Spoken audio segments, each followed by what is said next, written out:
Also new at noon, 4 men have been arrested in Springfield for trying to entice minors.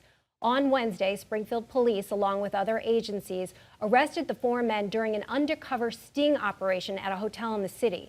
During the operation, members of law enforcement would pose online as a juvenile escort. Now, over a 10-hour period, 4 people came to a designated hotel room to meet the escort, and they were placed under arrest. All 4 men now face charges that include paying for sexual conduct with a child under 18, enticing a child under 16, and attempting to commit a crime.